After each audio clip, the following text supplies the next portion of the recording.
mind what those two factors are just graphically. I believe I've covered all these bullet points already. I'll just highlight again that this talk is kind of about preventing stress from taking control of you, preventing the internal part from getting out of control. My afternoon talk is if the stress has already gotten out of control for you, how to scale that back, how to manage it, how to notice those signs, those advanced signs of things getting out of control.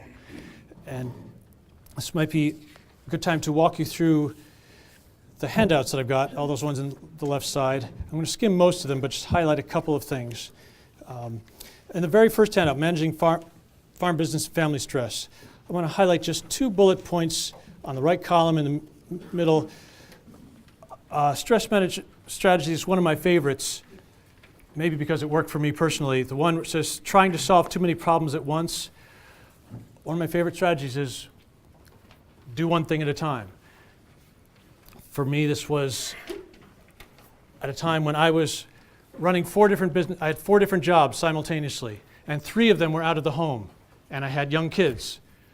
And there were times when I was working on one of these 3 home-based jobs, and my kids would want my attention, and I would feel stressed all the time, pulled in multiple directions between my kids. And I would try to give them a little bit of attention and give a little attention to a project, and sometimes pulled between 2 different projects. I had 2 deadlines, and it finally clicked into place. When my kids are approaching me from over here, and the laptop is right here, and a pile of other stuff is right here, just choose one of them to focus on. And it doesn't even matter which one.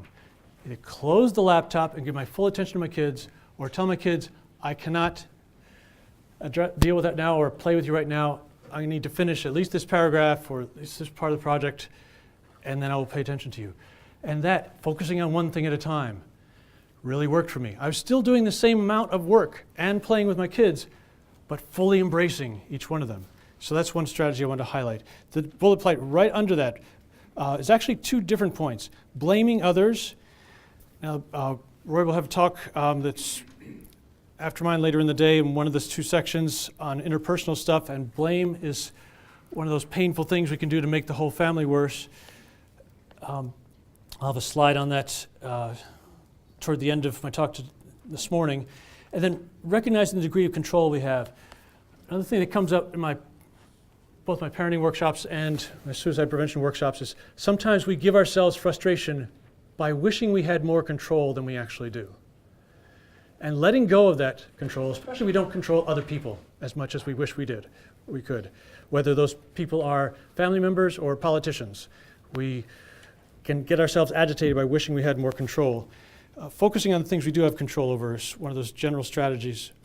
And then finally, the last bullet point on that first handout, making personal health a priority. I'm going to comment more on that in a moment, but I want to introduce another concept here. If you've flown on an airplane and got the in-flight instructions about what's to do in the loss of cabin pressure, they say if the oxygen masks drop and you're traveling with someone who's vulnerable, whose mask should you put on first? Your own. And that's not the first time I heard that. That's not what I would have guessed. Oh, take care of the vulnerable person. You put on your own because you take care of yourself so that you can be there to take care of the vulnerable person or take care of your farm. So if you say, I don't have time to take care of my health, to eat well, to sleep, actually will be better for your farm, for your family, if you do take time for that. Even if it takes time away from taking care of business, you'll be you'll be more efficient at taking care of business if you're well slept, if you've taken care of yourself. Now the rest of the handouts I'm going to just skip over because they are on stuff that's really other people's business more, the financial part of things. The only other handout I want to highlight, there's some stuff on balancing work and family that Roy will talk a little bit more about. But the other handout that I want to maybe have you pull out and scan, and anytime I get boring and talking about something, you can look at this list and see if it applies to you, this stress symptom checklist. The handout under it is about more advanced issues of anxiety and depression that we're going to be talking about in the afternoon if you attend that session. But this checklist something to see if it applies to you. I'm going to give some highlights on a slide here, but so just sort of have that out and look down on it occasionally. Now, I want to clarify that stress, the stress response isn't necessarily a bad thing. Our bodies are designed to have a bit of an adrenaline rush under stress. And the optimal thing for our bodies is to have about 10 minutes of that. About as much time as it takes to run away from a predator. And maybe that's why our bodies are designed that way. So a little bit of stress response, a little bit of agitation can be actually healthy and help us cope, help us manage things. But when it's more intense than that, when it overwhelms our resources, our coping resources, or when it's chronic, when it's hitting you every day, when it's hitting you for many hours of the day rather than just that 10 minutes, then it changes our brain, it changes our body in ways that make us more prone to anxiety and depression. And that's why it's important to manage this, because once your brain has changed a little bit, it takes some work, some therapy to work it back to a normal level of functioning. So some things to watch out for in deciding whether it's healthy stress or stress that's impacting you is, well, this I've already mentioned, how long it's lasting.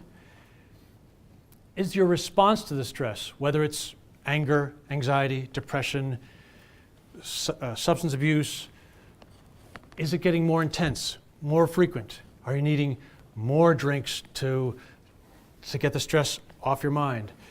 Are you needing to do this more often and for more of the evening? It's ironic how many people don't have time for, say, psychotherapy or relaxation or other stress responses, but find plenty of time for watching television or sitting with a drink in their hand because they need that. And often people do that for hours because it's actually not that effective. When a briefer walk where you're not going outside to work but going outside just to look at the trees is more effective, more efficient, but because we don't allow ourselves that, we say that's a waste of time, we wind up wasting time in things that don't work as well. So catch yourself having these responses and make time for these more healthy responses. And also watch out for whether the stress response you've been having has been going on for years. And finally, is the stress response making it hard to function? One way to think about this is, if you're coming here for a talk on farm financial stress, I'll make an assumption that some point in the past year or maybe in the upcoming year that you're concerned about, you've already got this first problem of say, financial stressors, the things in your environment that are going on. The stress reaction is adding a second problem to that.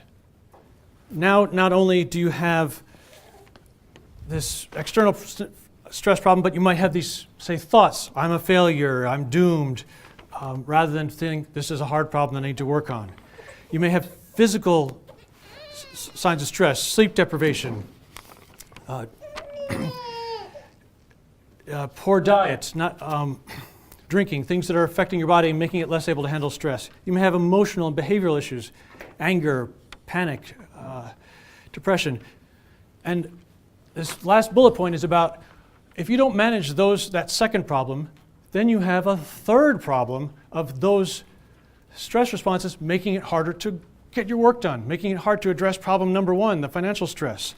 When you have so much anxiety that makes you avoid facing problems, when you have so much depression that it kills your motivation to work or to be with family and friends, or when you have anger that makes it hard to get along with other people and collaborate with them to solve problems, or again, the substance abuse that affects your body makes it harder to cope. So watch out for problem number two and catch it before it becomes problem number three, and making your first problem harder to address. So here's an example of when to know that you have a sort of healthy level of stress versus more intense level that's starting to affect your ability to work. A little bit of worrying is not necessarily a bad thing. Worrying is part of how our brain works so that we strategize. The problem becomes when we have these loops of worry. What if my farm fails, but it probably won't? But what if it does, but it probably won't? And you get into these loops. And this afternoon we'll talk some about a strategy to address that if you're having this obsessional worry problem. Now, with stress, there's sort of an adrenaline rush sometimes when like that's the fire happening, or some of your livestock getting out, or something where you get strength to ignore pain, to get some extra energy. That's okay. But if you have too much adrenaline, you start to feel this panic, this agitated state, and you may want to do something less healthy to escape that feeling. Anger is not necessarily a bad thing. You may not expect a mental health professional to say that, but anger is there to motivate us to act when there's something unjust, inappropriate going on. It motivates us to overcome any fear that we have and go ahead and intervene. But too much anger, anger that gets stuck, anger that takes the form of resentment, then we start destroying the relationships in our lives, maybe even destroying property. So that's the threshold to watch for us. Not anger always is bad, but when it starts to become stuck and starts to become harmful. And depression is also not necessarily a bad thing. The reason depression is part of our emotional makeup is to make us take a break. Now, people don't usually notice when they're feeling a little depressed and take a break. They usually ignore it, say, oh, I'm just being weak, I just have low energy, and they push themselves to the point where they collapse. And they have full-blown mental illness of depression, so that they can't focus, they can't concentrate, they can't work, they can't enjoy things, and then they're, again, they may collapse. So this slide is to help you catch the early warning signs, acknowledge that it's okay to have some of this, but watch for when it's getting past that, and it's time, with depression, it's time to go ahead and take a break before you need to take a break. Take a break when you have a little bit of the need, not until it's completely overwhelming you. Nothing wrong with pushing yourself through things, but if you tend to get to the point of collapsing sometimes, then you need to take those breaks earlier.